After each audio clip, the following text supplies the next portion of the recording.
أعوذ بالله من الشيطان الرجيم.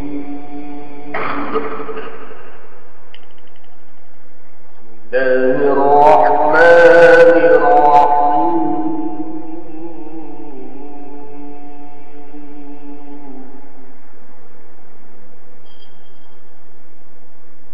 اضرب لهم مثلا أصحاب القرية إذ جاءها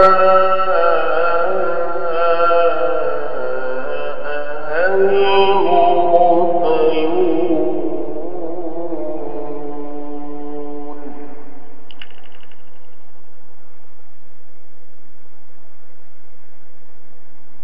إذ أرسلنا إليهم اثنين فكذبوهما فعززنا بثالث فقالوا إنا إليكم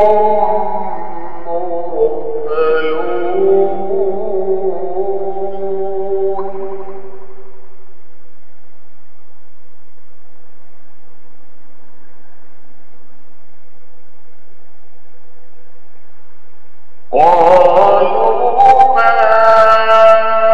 أنتم إلا بشر مثلنا وما أنزل الرحمن من شيء إن أنتم إلا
وما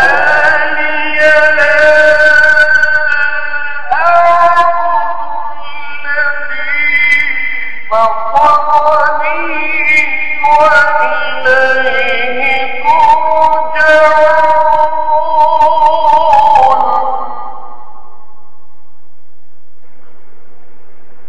أأتخذ من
صدق الله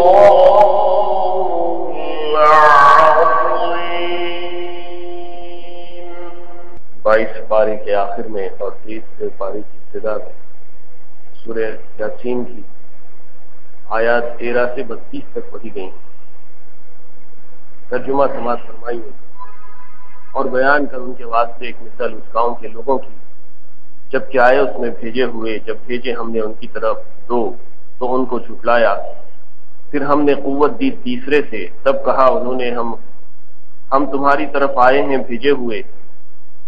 وہ بولے تم تو یہی انسان ہو جیسے ہم، اور رحمان نے کچھ نہیں اتارا، تم سارے جھوٹ کہتے ہو۔ کہا ہمارا رب جانتا ہے ہم بے شک تمہاری طرف بھیجے ہوئے آئے ہیں، اور ہمارا ذمہ یہی ہے کہ پیغام پہنچا دینا کھول کر۔ بولے ہم نے نامبارک دیکھا تم کو، اگر تم باز نہ رہو گے تو ہم تم کو سنسار کر دیں گے اور تم کو پہنچے گا ہمارے ہاتھ سے دردناک عذاب۔ کہنے لگے تمہاری نامبارکی تمہارے ساتھ ہے، کیا اتنی بات پر کہ تم کو سمجھایا کوئی نہیں، پر تم لوگ ہو کہ حد پر نہیں رہتے۔ اور آیا شہر کے پرے سرے سے ایک مرد دوڑتا ہوا، بولا اے قوم چلو راہ پر بھیجے ہوئوں کی، چلو راہ پر ایسے شخص کی جو تم سے بدلہ نہیں چاہتے اور وہ ٹھیک راستے پر ہیں۔ اور مجھ کو کیا ہوا کہ میں بندگی نہ کروں اس کی جس نے مجھ کو بنایا، اور اسی کی طرف تب پھر جاؤ گے۔ بھلا میں پکڑوں اس کے سوائے اوروں کی پوجا، اگر مجھ پر چاہے رحمان تکلیف تو کچھ کام نہ آئے مجھ کو ان کی سفارش، اور نہ مجھ کو چھڑائے۔ تو میں بھٹکتا رہوں سری، میں یقین لایا تمہارے رب پر۔ مجھ سے سن لو حکم ہوا چلا جا بہشت میں۔ بولا کسی طرح میری قوم معلوم کر لے کہ بخشا مجھ کو میرے رب نے اور کیا مجھ کو عزت والوں میں، اور نہیں اتاری ہم نے اس کی قوم پر اس کے پیچھے کوئی فوج آسمان سے، اور ہم فوج نہیں اتارا کرتے، بس یہی تھی ایک چنگاڑ، پھر اسی دم سب بجھ کر رہ گئے۔ کیا افسوس ہے بندوں پر، کوئی رسول نہیں آیا ان کے پاس، اس سے ٹھٹا نہیں کرتے۔ کیا نہیں دیکھتے کتنی غارت کر چکے ہم ان سے پہلے جماعتیں، کہ وہ ان کے پاس کھڑی ہو کر نہیں آئیں، کہ ان کے پاس پھر کر نہیں آئیں، اور ان سب میں کوئی نہیں جو اکٹھے ہو کر نہ آئے ہمارے پاس پکڑے نہیں۔ سورہ یاسین کی یہ آیتیں جو 22 پارے کے آخر میں اور 23 پارے کی ابتدا میں ہیں، یہ پورے ایک رکوع کی آیتیں ہیں۔ اس میں کسی زمانے کا ایک ایسا واقعہ بیان کیا گیا ہے جس میں اللہ تعالیٰ نے رسولوں کو بھیجا اور انہوں نے لوگوں کو اللہ کی طرف بلایا، لیکن لوگوں نے ان رسولوں کی بات ماننے سے انکار کیا۔ پھر اس کے بعد ان رسولوں کی امداد کے لیے اللہ تعالیٰ نے ایک اور رسول کو ان کے درمیان میں بھیجا۔ جب یہ سارے ہی لوگوں کو خیر کی طرف، ایک اللہ کی طرف، توحید کی طرف بلانے لگے، تو انہوں نے تمام رسولوں کو جھٹلایا اور کہا کہ تم لوگ کیسے رسول ہو، ہم تو تمہیں کوئی رسول وغیرہ نہیں مانتے، بلکہ ہم تو یہ دیکھتے ہیں کہ تم ہمارے جیسے انسان، تمہارے پاس کیا دلیل ہے، کیسے کہہ سکتے ہو کہ تم رسول ہے۔ رسولوں نے اللہ تعالیٰ کی بھیجی ہوئی نشانیاں ان کو بتلائیں، لیکن انہوں نے ان رسولوں کو ڈرایا، دھمکایا اور کہا کہ تم لوگ بہت نامبارک ہو، بڑے نیک بن کے پھرتے ہو، ہمیں گناہوں سے روکتے ہو، اور اگر تم اس کام سے نہیں رک جاؤ گے تو پھر ہم تم کو سنسار کر دیں گے، پتھر مار کے ہلاک کر دیں گے۔ یہ معاملہ چل ہی رہا تھا، اور یہ بظاہر واقعہ اور قصہ سننے میں تو ایسا محسوس ہوتا ہے کہ چند دن یہ واقعہ چلا ہو، لیکن ہم جانتے ہیں کہ لوگوں کی اور قوموں کی زندگیاں برسوں پر مشتمل ہوتی ہیں، اور جب کبھی کسی قوم کی طرف رسول آتے ہیں تو وہ ایک دو دن نہیں سمجھاتے، بلکہ برسہ برس قوموں کے پیچھے محنت کرتے ہیں، اور اس کے نتیجے میں ان کو ستایا جاتا ہے، جھٹلایا جاتا ہے، مختلف قسم کی آزمائشوں سے ان کو گزرنا پڑتا ہے، اور اسی میں قوموں کی اکثریت نے اپنے رسولوں کو جھٹلایا۔ لیکن کچھ لوگ ایسے بھی ہر دور میں رہے ہیں جو حق کے جاننے والے، حق کے پہچاننے والے اور حق کا ساتھ دینے والے رہے ہیں۔ اسی طرح اس آبادی کے ایک کونے والے سرے سے ایک شخص دوڑتا ہوا آیا اور اس نے ان رسولوں کی سپورٹ کی اور قوم سے کہا کہ اے لوگوں، ان رسولوں کی بات کو مان لو، اس لیے کہ یہ تم سے کوئی اجرت نہیں چاہتا، بلکہ یہ سیدھے راستے پر ہے۔ پھر اس شخص نے تمام قوم کے سامنے رسولوں کی حمایت میں یہ بات کہی کہ مجھے کیا ہوا کہ میں اس کی عبادت نہ کروں جس نے مجھے پیدا کیا اور ہم سب کو اسی کی طرف پلٹ کر جانا ہے۔ اور اس نے لوگوں سے کہا کہ میں رحمان کو چھوڑ کر ایسوں کی پوجا اور عبادت کیوں کروں کہ اگر رحمان مجھے کوئی تکلیف پہنچانا چاہے تو یہ لوگوں کی کوئی سفارش اس کے سامنے کام آنے والی نہیں، اور وہ مجھ کو اللہ کے عذاب سے چھڑا نہیں سکتے۔ اور اس نے کہا کہ میں تو تمہیں بہت بڑی گمراہی میں دیکھتا ہوں، اور اے میری قوم کے لوگوں یہ بات کان کھول کر سن لو کہ میں ان رسولوں پر ایمان لاتا ہوں۔ بس یہاں تک تو اللہ تعالیٰ نے واقعہ اس کی زندگی کا بیان کیا۔ اس کے بعد آگے تفصیلات ہمارے سامنے آئیں گی کہ وہ کیا کچھ ہوا، لیکن حقیقت میں یہ ہوا کہ اس شخص کا جب انتقال ہو گیا تو اللہ تعالیٰ نے اپنے پاک کلام نے یہ بات واضح کر دی ہے کہ قیل ادخل الجنہ، اللہ تعالیٰ نے اس شخص سے کہا کہ تو جنت میں داخل ہو جا۔ پھر اس شخص کی آرزو یہ رہی کہ یا لیت قومی یعلمون، اس شخص نے کہا کہ میری قوم کو اگر یہ بات معلوم ہو جائے کہ حق کا ساتھ دینے کے نتیجے میں مجھے جنت میں داخل کیا گیا ہے،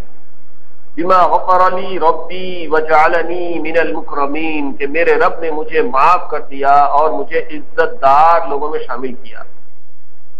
پھر اللہ تعالیٰ نے فرمایا کہ ہم نے کسی قوم کی طرف کوئی فوج نہیں اتاری، اور ہم کوئی فوجیں آسمان سے اتارتے نہیں ہیں، بلکہ یہ ساری کائنات، یہ ساری انسانیت اور یہ قومیں جو وقتی طور پر کچھ طاقتور ہیں، کچھ اثر و رسوخ رکھتے ہیں، جن کی دنیا اور زمانے میں چلتی ہے، یہ سب عارضی ہیں، ان کو تباہ و برباد کرنے کے لیے کوئی فوجوں کے اتارنے کی ضرورت نہیں ہے، بلکہ مختلف طریقے کے ہلکے پھلکے عذاب کے نتیجے میں ایسی قومیں ہلاک کر دی جاتی ہیں۔ اللہ تعالیٰ نے فرمایا کہ ان كانت الا صيحة واحدة فاذا هم خامدون، نبیوں کو، رسولوں کو جھٹلانے کے نتیجے میں اس قوم پر جو عذاب آیا وہ بس ایک چنگھاڑ تھی، ایک زوردار آواز تھی، جس کی وجہ سے ساری قوم بجھ کر رہ گئی، یعنی سب ہلاک ہو گئے۔ پھر اس کے بعد اللہ تعالیٰ نے اس قوم کے اوپر افسوس کا اظہار کیا، یا حسرۃ علی العباد، کیا افسوس ہے ان بندوں پر، ما یأتیہم من رسول الا کانوا بہ یستہزئون، کہ ان کے پاس رسول بھیجے جاتے ہیں تو وہ رسولوں کا مذاق اڑاتے ہیں۔ الم یروا کما اہلکنا قبلہم من القرون انہم الیہم لا یرجعون، کتنے ہی لوگ ہیں ان سے پہلے جن کو ہم غارت کر چکے ہیں، اور یہ ساری جماعتیں پلٹ کر ہماری طرف آ چکی ہیں، اب یہ لوگ دنیا میں دوبارہ جانے والے نہیں۔ وَإِن كُلٌّ لَمَّا جَمِيعٌ لَدَيْنَا مُحْضَرُونَ، اور ہم سب کو جمع کر کے ہمارے سامنے حاضر کرتے ہیں۔ یہ اللہ تعالیٰ نے ایک عبرتناک واقعہ ان آیات میں پیش کیا، اور اس میں سے بہت سے نتائج ہمارے سامنے آ سکتے ہیں، اور یہ قرآن ہدایت ہے، جب بھی ہم پڑھیں سنیں تو یہ سمجھ کر سنیں کہ ہمارے لیے اس میں کیا سبق ہے، اور ہم اس سے اپنی زندگی کو کس طریقے سے تبدیل کر سکتے ہیں، اللہ کی مرضی کے مطابق اپنی زندگی کو کیسے لا سکتے ہیں، اس پر غور کرنے کی ضرورت ہے۔ خلاصے تفصیل سماعت کیجیے، اور آپ ان کفار کے سامنے اس غرض سے کہ رسالت کی تائید اور ان کو انکار توحید اور رسالت پر تحدید ہو، ایک قصہ یعنی ایک بستی والوں کا قصہ اس وقت کا بیان کیجیے جبکہ اس بستی میں کئی رسول آئے، یعنی جب ہم نے ان کے پاس اول 2 کو بھیجا تو ان لوگوں نے اول دونوں کو جھٹلایا، پھر تیسرے رسول سے ان دونوں کی تائید کی، یعنی تائید کے لیے پھر تیسرے کو وہاں جانے کا حکم دیا، تو ان تینوں نے اس بستی والوں سے کہا کہ ہم تمہارے پاس خدا کی طرف سے بھیجے ہوئے ہیں تاکہ تم کو ہدایت کریں، توحید اختیار کرو اور بت پرستی چھوڑ دو، کیونکہ وہ لوگ بت پرست تھے۔ وما لی لا اعبد الذی فطرنی، اس بات پر شاہد ہے، ان لوگوں نے یعنی بستی والوں نے کہا کہ تم تو ہماری طرح محض معمولی آدمی ہو، تم کو رسول ہونے کا امتیاز حاصل ہے، اور تمہاری کیا تخصیص ہے، مسئلہ رسالت ہی خود بے اصل ہے، اور خدا رحمان نے تو کوئی چیز کتاب و احکام کی قسم سے کبھی نازل ہی نہیں کی، تم نرا جھوٹ بولتے ہو۔ ان رسولوں نے کہا کہ ہمارا پروردگار علیم ہے کہ بے شک ہم تمہارے پاس بطور رسول کے بھیجے گئے ہیں، اور اس قسم سے یہ مقصود نہیں کہ اسی سے اس بات رسالت کرتے ہیں، بلکہ بعد اقامت دلائل کے بھی جب انہوں نے نہ مانا تب آخری جواب کے طور پر مجبور ہو کر قسم کھائی، جیسا آگے خود ان کے ارشاد سے معلوم ہوتا ہے کہ ہمارے ذمے تو صرف واضح طور پر پہنچا دینا ہے۔ چنانچہ واضح ہونا اس پر موقوف ہے کہ دلائل واضحہ سے دعوے کو ثابت کر دیا جائے۔ اس سے معلوم ہوا کہ اول دلائل قائم کر چکے تھے، آخر میں قسم کھائی، غرض یہ کہ ہم اپنا کام کر چکے، تم نہ مانو تو ہم مجبور ہیں۔ وہ لوگ کہنے لگے کہ ہم تو تم کو منحوس سمجھتے ہیں۔ یہ یا تو اس لیے کہا کہ ان پر قحط پڑا تھا، اور یا اس لیے کہا کہ جب کوئی نئی بات سنی جاتی ہے وہ لوگ اس کو قبول نہ کریں مگر اس کا چرچا ضرور ہوتا ہے، اور اکثر عام لوگوں میں اس کی وجہ سے گفتگو میں اختلاف اور کبھی نزاع و نااتفاقی کی نوبت پہنچ ہی جاتی ہے۔ بس مطلب یہ ہوگا کہ تمام لوگوں میں ایک فتنہ جھگڑا ڈال دیا جس سے مضرتیں پہنچ رہی ہیں۔ یہ نحوست ہے، اور اس نحوست کے سبب تم ہو، اور اگر تم اس دعوت اور دعوے سے باز نہ آئے تو یاد رکھو ہم پتھروں سے تمہارا کام تمام کر دیں گے، اور سنساری سے پہلے بھی تم کو ہماری طرف سے سخت تکلیف پہنچے گی، یعنی اور طرح طرح سے ستائیں گے، نہیں مانو گے تو آخر میں سنسار کر دیں گے۔ ان رسولوں نے کہا کہ تمہاری نحوست تو تمہارے ساتھ کی ہوگی، یعنی جس کو تم مصیبت و مصیبت کہتے ہو اس کا سبب تو حق کا قبول نہ کرنا ہے۔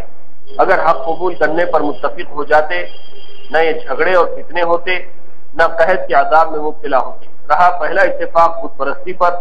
تو ایسا اتفاق جو باطل پر ہو خود فساد و وبال ہے جس کو چھوڑنا لازم ہے، اور اس زمانے میں قحط نہ ہونا اور بطور استدراج کے اللہ کی طرف سے ڈھیل دی ہوئی تھی،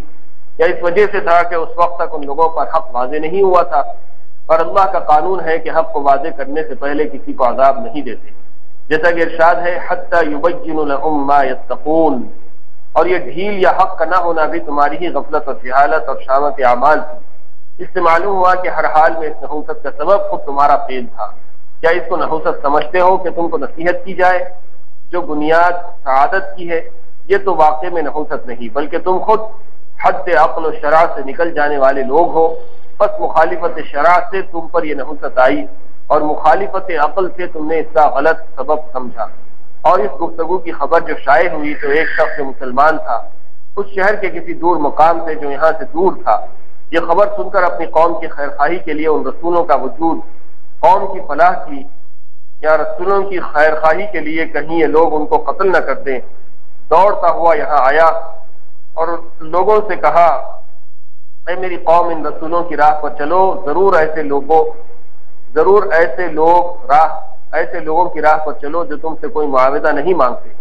اور وہ خود راہ راست پر بھی ہیں، یعنی خود غرضی جو مانع اتباع ہے وہ بھی نہیں، اور راہ راست پر ہونا جو مقتضا ہے اتباع کا وہ موجود ہے، پھر اتباع کیوں نہ کیا جائے؟ اور میرے پاس کون سا عذر ہے کہ میں اس معبود کی عبادت نہ کروں جس نے مجھ کو پیدا کیا، جو کہ من جملہ دلائل استحقاق عبادت کے ہیں، اور اپنے اوپر رکھ کر اس لیے کہا کہ مخاطب کو اشتعال نہ ہو کہ جو معنی تدبر ہو جاتا ہے، اور اصل مطلب یہی ہے کہ تم کو ایک اللہ کی عبادت کرنے میں کون سا عذر ہے، تم سب کو اسی کے پاس لوٹ کر جانا ہے، اسی لیے دانش مندی کا تقاضا یہ ہے کہ اس کے رسولوں کا اتباع کرو۔ یہاں تک تو معبود حق کے استحقاق عبادت کا بیان آیا، آگے معبودات باطلہ کے عدم استحقاق عبادت کا مضمون ہے،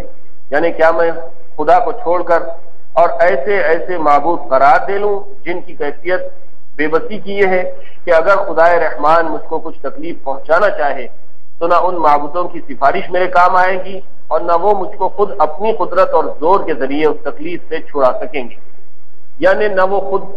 قادر ہیں نہ قادر تک واسطہ سفارش بن سکتے ہیں، کیونکہ اول تو جمادات میں شفاعت کی اہلیت ہی نہیں، دوسرے شفاعت وہی کر سکتے ہیں جن کو اللہ کی طرف سے اجازت ہو، اور اگر میں ایسا کروں تو صریح گمراہی میں جا پڑا۔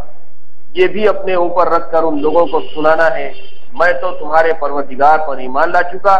تو تم بھی میری بات سن لو اور ایمان لے آؤ، مگر ان لوگوں پر کچھ اثر نہ ہوا بلکہ اس کو پتھروں سے یا آگ میں ڈال کر یا گلا کھود کر،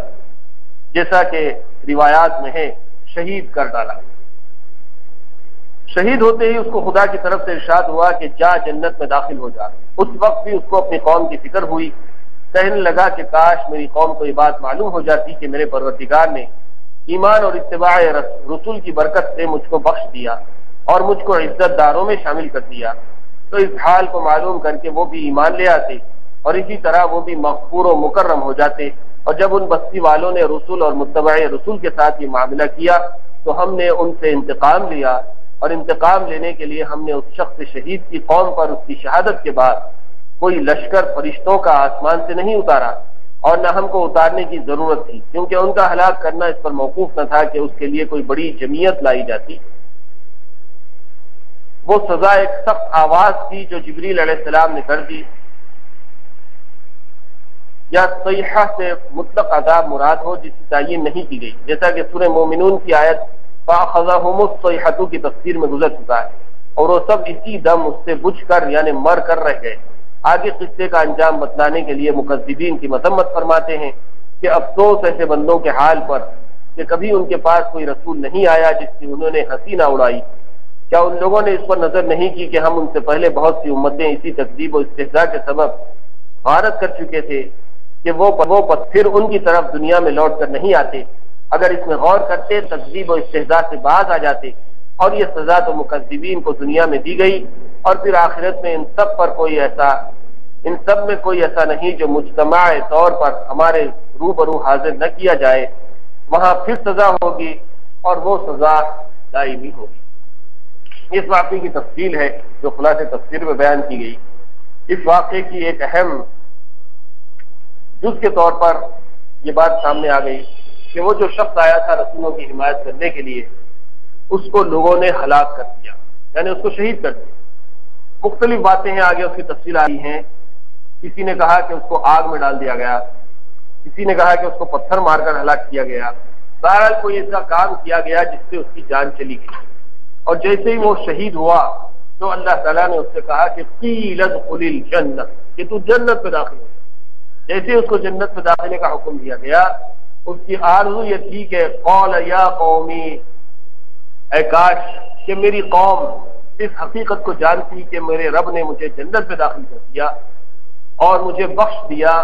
اور مجھے عزت دار لوگوں میں شامل کیا. جنت میں چلا جانا یہ کئی ایک اعزازات کا مجموعہ ہے. کئی اعزاز ملتے ہیں جنت میں، ایک دو نہیں، ہر قدم پر ایک نیا اعزاز.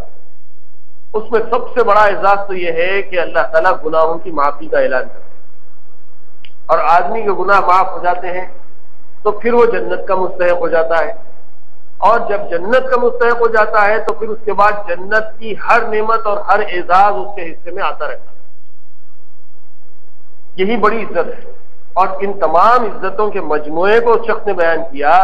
کہ وجعلنی من المکرمین، مجھے اللہ تعالیٰ نے عزت دار ریسپیکٹ فل لوگوں میں شامل کر دیا. ایک اور اعزاز یہ ہے کہ گناہوں کی بخشش و معافی کے ساتھ جب جنتیوں کو اللہ تعالیٰ جنت میں داخل ہونے کا حکم دیں گے تو ان سے سوال و جواب کریں گے مختلف انداز میں. ایک سوال یہ ہوگا کہ اے میرے بندو، میں نے تم کو جنت میں داخل کر دیا، کیا تم اس بات سے خوش ہو؟ تو بندے خوشی سے اس بات کا اظہار کریں گے کہ اللہ ابھی ہم کو کیا چاہیے کہ آپ نے ہمارے گناہوں کو معاف کیا، جہنم سے بچایا، جنت میں داخل کیا، ہمیں اور کیا چاہیے؟ اللہ تعالیٰ کہیں گے کہ نہیں، میں تمہیں ایک اور نعمت عطا کروں. پھر اس کے بعد اللہ تعالیٰ پوچھیں گے کہ میرے معاف کرنے سے اور تمہیں جنت میں داخل کرنے سے کیا تم مجھ سے راضی ہو؟ تو بندے کو بولیں گے کہ اللہ میاں آپ سے ناراض ہونے کا کیا سوال ہے؟ آپ نے ہم کو جنت میں داخل کر دیا، اب ہم آپ سے کیسے ناراض ہو سکتے ہیں؟ ہم تو آپ سے راضی ہیں، خوش ہیں. تو اللہ تعالیٰ کہیں گے کہ اب یہ بات بھی سن لو کہ میں بھی تم سے راضی اور خوش ہوں، اور اب میں تم سے کبھی بھی ناراض نہیں ہوں، میں تم سے کبھی بھی ناراض نہیں ہوں. تو اللہ کی رضا اور خوشی کا مل جانا یہ جنت کی نعمتوں سے بھی بڑی نعمت محسوس کرے گا انسان. بہت نعمت ہوگی کہ اللہ تعالیٰ یہ اعلان کر دیں کہ میں تم سے راضی ہو گیا اور کبھی بھی ناراض نہیں ہوں گا.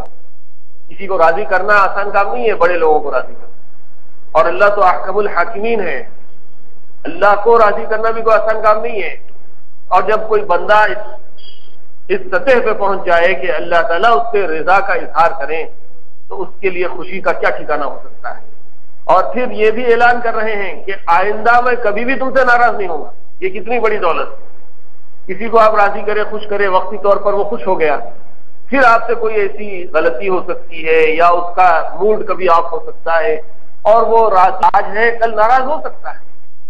لیکن جنتیوں کو جنت میں داخل کرنے کے وقت میں اللہ تعالیٰ اس بات کا اعلان کریں گے کہ اب میں تم سے کبھی بھی ناراض ہونے والا نہیں۔ تو یہ ساری چیزوں کو مد نظر رکھتے ہوئے اس شخص نے اس بات کی تمنا کا اظہار کیا کہ کاش میری قوم کو معلوم ہوتا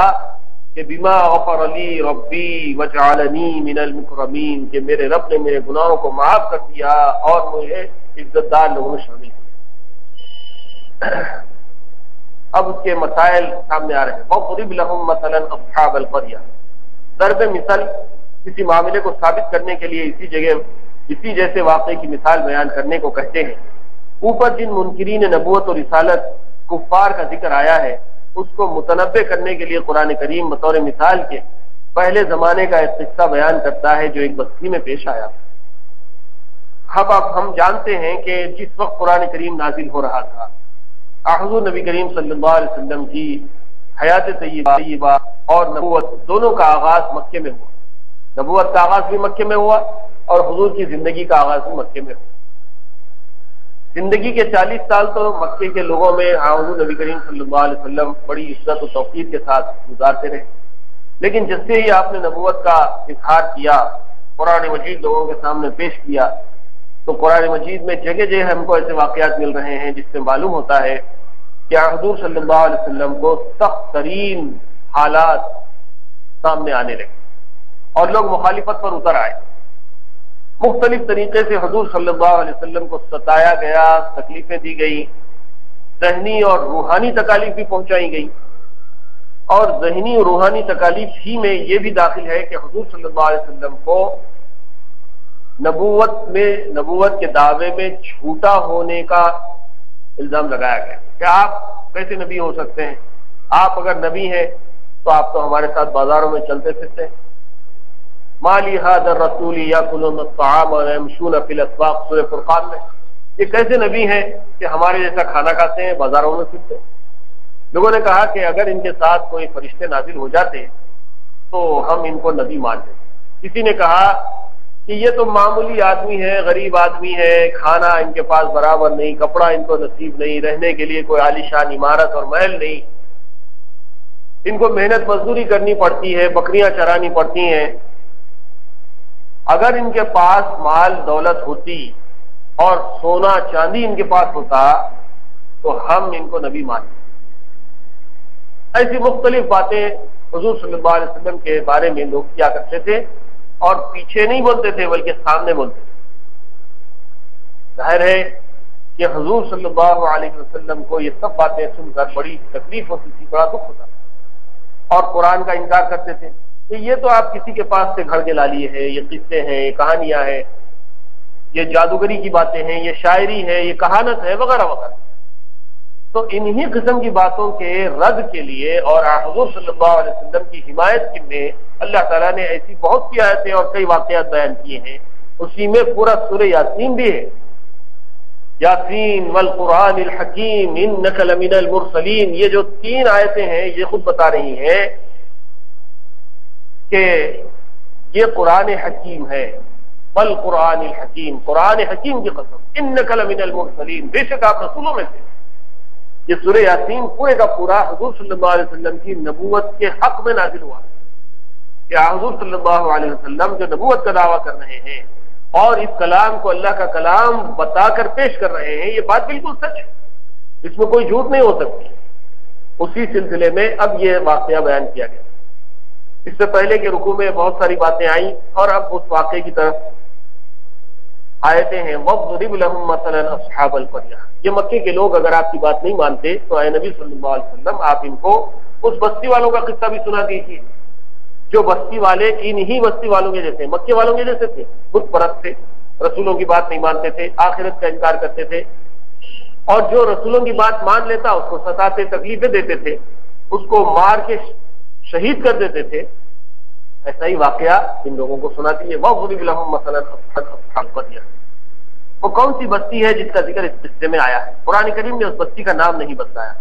تاریخی روایات میں محمد بن اسحاق نے حضرت ابن عباس اور کعب احبار وہب بن منبع سے نقل کیا ہے کہ یہ بستی انطاکیہ تھی، جو جمہور مفسرین نے اس کو اختیار کیا۔ ابو حیان ابن کثیر نے فرمایا کہ مفسرین میں اس کے خلاف کوئی قول منقول نہیں۔ معجم البلدان کی تصریح کے مطابق انطاکیہ ملک شام کا مشہور عظیم الشان شہر ہے جو اپنی شادابی اور استحکام میں معروف ہے۔ اس کا قلعہ اور شہر پناہ کی دیوار ایک مثالی چیز سمجھی جاتی ہے۔ اس شہر میں نصارہ کے عبادت خانے، کنیسہ بے شمار اور بڑے شاندار سونے چاندی کے کام سے مزین ہیں۔ ساحلی شہر ہے۔ زمانے اسلام میں اس کو فاتح شام حضرات امین الامہ ابو عبیدہ ابن جراح رضی اللہ تعالیٰ عنہ نے فتح کیا ہے۔ معجم البلدان میں یاقوت حموی نے یہ بھی لکھا ہے کہ حبیب نجار، جس کا قصہ اس آیت میں آگے آ رہا ہے، اس کی قبر بھی انطاکیہ میں معروف ہے۔ دور دور سے لوگ اس کی زیارت کے لیے آتے ہیں۔ ان کی تصریح سے بھی یہ معلوم ہوتا ہے کہ جس قریے کا ذکر اس آیت میں آیا ہے وہ یہی شہر انطاکیہ ہے۔ شام سیریا جو ملک ہے اس کے ساحلی علاقوں میں یہ شہر آباد ہے جس کو انطاکیہ کہا جاتا ہے۔ اور جس شخص کا یہاں ذکر آیا ہے اس شخص کا نام بھی ہمارے سامنے آیا کہ اس کا نام حبیب نجار تھا، جو رسولوں کی حمایت میں قوم کے سامنے آیا تھا اور قوم نے اس کو ہلاک کر دیا تھا۔ اور یہ بھی بات سامنے آئی کہ وہی شہر انطاکیہ میں اس کی قبر بھی موجود ہے اور لوگ دور دور سے اس کی قبر کی زیارت کے لیے آتے ہیں۔ ابن کثیر نے لکھا ہے کہ انطاکیہ ان 4 مشہور شہروں میں سے ہے جو دین عیسوی اور نصرانیت کے مرکز سمجھے گئے ہیں، یعنی قدس، رومیہ، اسکندریہ، انطاکیہ، اور فرمایا کہ انطاکیہ سب سے پہلا شہر ہے جس نے دین مسیح علیہ السلام کو قبول کیا۔ اسی بنا پر ابن کثیر کو اس میں تردد ہے کہ جس قریے کا ذکر اس آیت میں ہے وہ مشہور شہر انطاکیہ ہو، کیونکہ قرآن کریم کی تصریح کے مطابق یہ قریہ منکرین رسالت و نبوت کی بستی تھی اور تاریخی روایات کے مطابق وہ بت پرست مشرکین تھے۔ تو انطاکیہ جو دین مسیح اور نصرانیت کے قبول کرنے میں سب سے اول رکھتا ہے، وہ کیسے اس کا مصداق ہو سکتا ہے؟ نیز قرآن کریم کی مذکورہ آیات ہی سے یہ بھی ثابت ہے کہ اس واقعے میں اس پوری بستی پر ایسا عذاب آیا کہ ان میں کوئی زندہ نہیں بچا۔ شہر انطاکیہ کے متعلق تاریخ میں اس کا ایسا کوئی واقعہ منقول نہیں کہ کسی وقت اس کے بارے میں اس کے سارے باشندے بیک وقت مر گئے ہوں۔ اسی لیے ابن کثیر کی رائے میں یا تو اس آیت میں جس قریے کا ذکر ہے وہ انطاکیہ کے علاوہ کوئی اور بستی ہے،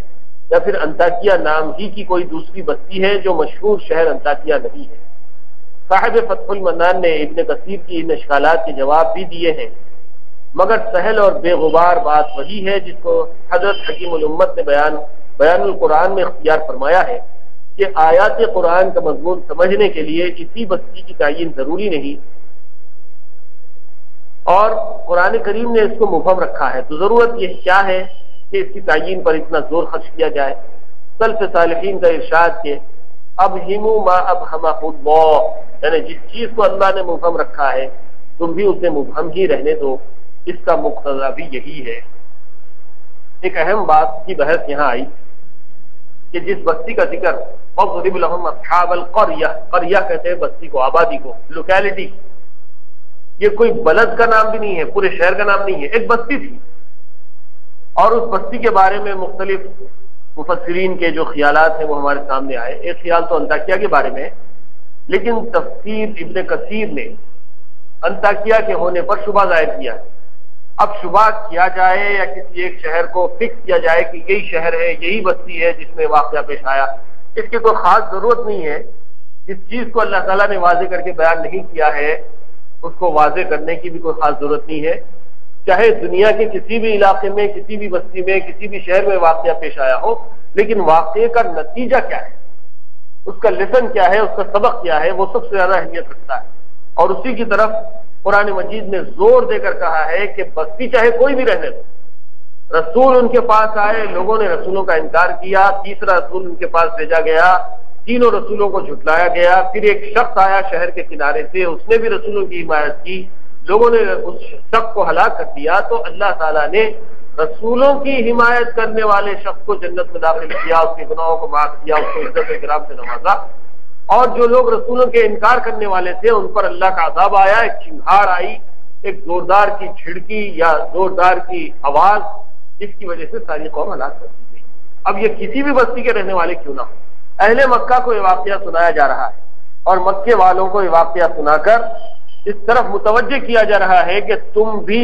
ایسی ہی بستی کے رہنے والے ہو جو بت پرست بستی ہے، خدا کو نہیں مانتی، اللہ کو ایک ماننے سے انکار کرتی ہے، اب تمہارے پاس بھی رسول آ چکے ہیں۔ اور وہ بھی رسالت کا دعویٰ کر رہے ہیں، تم کو توحید کی دعوت دے رہے ہیں، اور ان کی حمایت میں کچھ لوگ ہیں جو ان کی سپورٹ کر رہے ہیں، رسول کی سپورٹ کر رہے ہیں۔ اب یہاں پر بھی میدان بالکل صاف ہے کہ جیسے اس بستی میں واقعات پیش آئے ایسے ہی اس بستی میں واقعات پیش آ رہے ہیں۔ جیسا ان لوگوں نے رسولوں سے کہا کہ تم نامبارک ہو، منحوس ہو، تمہاری وجہ سے قحط آ رہا ہے، تمہاری وجہ سے آپس میں جھگڑے پڑ گئے ہیں، رسول اللہ صلی اللہ علیہ وسلم کے ساتھ بھی ایسے ہی واقعات ہو رہے ہیں۔ مکے میں بھی قحط آیا اس زمانے میں، اور پھر حضور صلی اللہ علیہ وسلم کے بارے میں بھی لوگوں نے یہ کہا کہ محمد کون سا دین پیش کر رہے ہیں کہ جس کی وجہ سے ہمارے گھروں میں تفرقہ ہو گیا ہے، کہ باپ بیٹے میں اختلاف ہو گیا، ماں بیٹی میں اختلاف ہو گیا، آپس میں لوگ لڑ رہے ہیں، کسی گھر میں باپ مسلمان ہے بیٹا کافر ہے، بیٹا مسلمان ہے باپ کافر ہے، بھائی مسلمان ہے بھائی کافر ہے، اور یہ سارا تفرقہ اس وجہ سے ہے کہ محمد نے ایک نیا دین پیش کیا ہے صلی اللہ علیہ وسلم۔ تو ایسا ہی حال تھا، اس لیے ان کو یہ واقعہ سنایا جا رہا ہے۔ اذ جاء المرسلون اذ ارسلنا الیہم اثنین فکذبوہما فعززنا بثالث فقالوا انا الیکم مرسلون۔ مذکورہ بستی میں 3 رسول بھیجے گئے تھے۔ پہلے ان کا بیان اجمالی اذ جاء المرسلون میں فرمایا، اس کے بعد اس کی یہ تفصیل دی گئی ہے کہ پہلے 2 رسول بھیجے گئے تھے، بستی والوں نے ان کو جھٹلایا اور ان کی بات نہ مانی، تو اللہ تعالیٰ نے ان کی تائید و تقویت کے لیے ایک تیسرا رسول بھیج دیا۔ پھر ان تینوں رسولوں نے بستی والوں کو خطاب کیا، انا الیکم مرسلون، یعنی ہم تمہاری ہدایت کے لیے بھیجے گئے۔ اس بستی میں جو رسول بھیجے گئے ان سے کیا مراد ہے اور وہ کون سے رسول تھے، کون حضرات تھے؟ لفظ رسول اور مرسل قرآن کریم میں عام طور پر اللہ کے نبی اور پیغمبر کے لیے کہا جاتا ہے۔ اس آیت میں ان کے بھیجنے کو حق تعالیٰ نے اپنی طرف منسوخ کیا ہے۔ یہ بھی علامت اس کی ہے کہ اس سے مراد انبیاء مرسلین ہے۔ ابن اسحاق نے حضرت ابن عباس، کعب احبار اور وہب بن منبع کی روایت یہی نقل کی ہے کہ یہ تینوں بزرگ جن کو اس قریے میں بھیجنے کا ذکر ہے اللہ تعالیٰ کے پیغمبر تھے۔ ان کے نام اس روایت میں صادق، صدوق اور شلوم مذکور ہے، اور ایک روایت میں تیسرے کا نام شمعون بھی آیا ہے۔ یہ وہ پیغمبروں کے نام ہیں۔ یہ سب واضح نہیں ہے، یہ اندازے اور مختلف تاریخی اور اسرائیلی روایات سے لیے گئے۔ حضرت قتادہ سے یہ منقول ہے کہ یہاں لفظ مرسلون اپنے اصطلاحی معنی میں نہیں بلکہ قاصد کے معنی میں، اور یہ 3 بزرگ جو اس قریے کی طرف بھیجے گئے تھے خود پیغمبر نہیں تھے بلکہ حضرت عیسیٰ علیہ السلام کے حواریین میں سے تھے۔ انہی کے حکم سے یہ اس قریے کی ہدایت کے لیے بھیجے گئے تھے، اور چونکہ ان کے بھیجنے والے حضرت عیسیٰ علیہ السلام اللہ کے رسول تھے، ان کا بھیجنا بھی بالواسطہ اللہ تعالیٰ ہی کا بھیجنا تھا، اس لیے آیت میں ان کے ارسال کو اللہ کی طرف منسوخ کیا گیا ہے۔ مفسرین میں سے ابن کثیر نے پہلے قول کو اور قرطبی وغیرہ نے دوسرے کو اختیار کیا ہے۔ ظاہر قرآن سے بھی یہی سمجھا جاتا ہے کہ یہ حضرات اللہ کے نبی اور پیغمبر تھے، واللہ اعلم۔ قرآن مجید کے الفاظ سے تو یہ بات کا اشارہ ملتا ہے کہ وہ اللہ کے پیغمبر تھے، لیکن بعض مفسرین نے کہا ہے کہ وہ پیغمبر نہیں تھے بلکہ عیسیٰ علیہ السلام کے حواریین، یعنی عیسیٰ علیہ السلام کے صحابہ تھے۔ جو لوگ عیسیٰ علیہ السلام اور موسیٰ علیہ السلام پر ایمان لائے اور ان کی مدد و نصرت کی، ان کے لیے قرآن کریم میں حواریین کا لفظ استعمال کیا، اور حضور صلی اللہ علیہ وسلم کے زمانے میں آپ پر ایمان لانے والے لوگوں کو صحابہ کرام کہا گیا۔ تو بہرحال چاہے وہ کوئی بھی ہو، ان کی دعوت تو ایک تھی۔ اگر وہ پیغمبر تھے تو وہ بھی ایک اللہ کی طرف لوگوں کو بلانے والے تھے، اگر وہ عیسیٰ علیہ السلام کی طرف سے بھیجے گئے حواریوں میں سے تھے تو انہوں نے بھی لوگوں کو خدا کی طرف بلایا۔ تو دعوت تو عام۔ قالوا انا تطیرنا بکم، تطیر کے معنی بد حالی لینے اور کسی کو منحوس سمجھنے کے۔ مراد یہی ہے کہ اس شہر کے لوگوں نے اللہ کے ان فرستادوں کی بات نہ مانی اور یہ کہنے لگے کہ تم لوگ منحوس ہو۔ بعض روایات میں ہے کہ ان کی نافرمانی اور رسولوں کی بات نہ ماننے کے سبب اس بستی میں قحط پڑ گیا تھا، اسی لیے بستی والوں نے ان کو منحوس کہا۔ یا اور کوئی تکلیف پہنچی ہوگی تو جیسے کفار کی عام عادت یہی ہے کہ کوئی مصیبت آئے تو اس کو ہدایت کرنے والے انبیاء اور صلحاء کی طرف منسوخ کیا کرتے ہیں، اس کو بھی ان حضرات کی طرف منسوخ کر دیا، جیسا کہ قوم موسیٰ علیہ السلام کے متعلق قرآن میں ہے فَإِذَا جَاءَتْهُمُ الْحَسَنَةُ قَالُوا لَنَا هَٰذِهِ وَإِن تُصِبْهُمْ سَيِّئَةٌ يَطَّيَّرُوا بِمُوسَىٰ وَمَن مَّعَهُ۔ اسی طرح قوم صالح علیہ السلام نے ان کو کہا تَطَّيَّرْنَا بِكَ وَمِن مَّعَكَ، یعنی موسیٰ علیہ السلام اور صالح علیہ السلام کی قوم نے بھی موسیٰ علیہ السلام اور صالح علیہ السلام سے یہی کہا تھا کہ آپ کے آنے سے نہ ہو سکا، حالانکہ نحوست کے عذاب جو آیا تھا وہ پیغمبروں کے آنے کی وجہ سے نہیں، موسیٰ علیہ السلام کی وجہ سے نہیں، صالح علیہ السلام کی وجہ سے نہیں تھی، بلکہ لوگوں نے ان پیغمبروں کو جھٹلایا، اس کے نتیجے میں اللہ کا عذاب آیا۔ تو یہاں پر بھی لوگوں نے کہا کہ قالوا انا تطیرنا بکم، کہنے لگے کہ ہم تمہارے ساتھ نحوست دیکھتے ہیں، جب سے تم آئے ہو ہمارے پاس ایک تو لڑائی جھگڑے بڑھ گئے، دوسرے قحط آ گئے، اس لیے تم بڑے منحوس آدمی ہو، نکل جاؤ۔ لیکن ان پیغمبروں نے، ان رسولوں نے قوم کو کیا جواب دیا؟ قالوا طائرکم معکم، ہماری منحوست کچھ نہیں ہے، تمہاری نحوست تمہارے ساتھ ہے کہ تم نے جو کفر کا راستہ اختیار کیا اس کی وجہ سے سب عذاب آ رہا ہے، یعنی تمہاری نحوست تمہارے ساتھ ہے۔ مطلب یہ ہے کہ تمہارے ہی اعمال کا نتیجہ ہے۔ طائر کا لفظ اصل میں بدفعلی کے لیے کہا جاتا ہے، اور کبھی بدفعلی کے اثر یعنی نحوست کے معنی میں بھی آتا ہے، یہاں یہی مراد ہے۔ وَجَاءَ مِنْ أَقْصَى الْمَدِينَةِ رَجُلٌ يَسْعَىٰ، پہلی آیت میں اس مقام کو جس میں یہ قصہ پیش آیا لفظ قریہ سے تعبیر کیا گیا، جو عربی زبان کے اعتبار سے صرف چھوٹے گاؤں کو نہیں بلکہ مطلق بستی کو کہتے ہیں، چھوٹی بستی ہو یا بڑا شہر، اور اس آیت میں اس مقام کو لفظ مدینہ سے تعبیر کیا جو صرف بڑے شہر ہی کے لیے استعمال ہوتا ہے۔ اس سے معلوم ہوا کہ جس بستی میں یہ واقعہ ہوا ہے وہ کوئی بڑا شہر تھا۔ اس سے بھی اس قول کی تائید ہوتی ہے جس میں اس کو انطاکیہ قرار دیا ہے۔ اقصى المدینہ سے مراد شہر کے کسی گوشے سے آنا ہے۔ رجل یسعیٰ، لفظ یسعیٰ سعی سے ماخوذ ہے جس کے لفظی معنی دوڑ کر چلنے کے، اس لیے معنی یہ ہوئے کہ شہر کے کسی دور گوشے سے ایک شخص دوڑتا ہوا آیا، اور کبھی لفظ سعی اہتمام کے ساتھ چلنے کے معنی میں بھی آتا ہے چاہے دوڑ کر نہ چلے، جیسے سورہ جمعہ میں فاسعوا الی ذکر اللہ سے یہی معنی مراد ہے۔ یعنی اس واقعے کا ایک حصہ ہمارے سامنے کھل کر آ رہا ہے کہ وہ چاہے بستی چھوٹی بستی ہو یا بڑا شہر ہو، کیونکہ ابتدا میں تو اللہ تعالیٰ نے اصحاب القریہ ایک بستی کا ذکر کیا، اور جب اس شخص کا ذکر آیا تو کہا کہ وجاء من اقصى المدینة رجل یسعیٰ، اس شہر کے کونے سے ایک شخص دوڑتا ہوا ہے۔ اب چاہے وہ بستی چھوٹی ہو چاہے ایک بڑا شہر ہو، شخص آیا اور اس نے لوگوں کے سامنے یہ بات کا اعلان کیا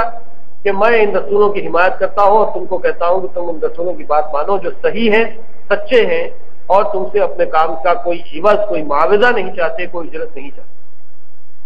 گوشے شہر سے آنے والے شخص کا واقعہ یہ بڑا تفصیلی واقعہ ہے، اور یہاں سے واقعے کا ایک دوسرا حصہ شروع ہوتا ہے کہ وہ شخص کب آیا، اس نے کیا کہا، اس کے ساتھ لوگوں نے کیا سلوک کیا، اور اس کے بعد اس کا کیا انجام ہوا، وہ ساری تفصیلات چونکہ کافی طویل ہیں انشاءاللہ آئندہ اتوار کو بیان کی جائیں گی۔ اللہ تعالیٰ سے دعا ہے کہ اللہ تعالیٰ ہم سب کو قرآن مجید کے پڑھنے، سمجھنے، عمل کرنے کی توفیق عنایت فرمائے۔ وآخر دعوانا الحمد للہ رب العالمین۔ الحمد للہ رب العالمین۔ اللهم صل علی سیدنا محمد وعلی آل سیدنا محمد وبارک وسلم۔ ربنا ظلمنا انفسنا وان لم تغفر لنا وترحمنا لنكونن من الخاسرين رب اغفر وارحم وانت خير الراحمين سبحان ربك رب العزة عما يصفون وسلام على المرسلين والحمد لله رب العالمين۔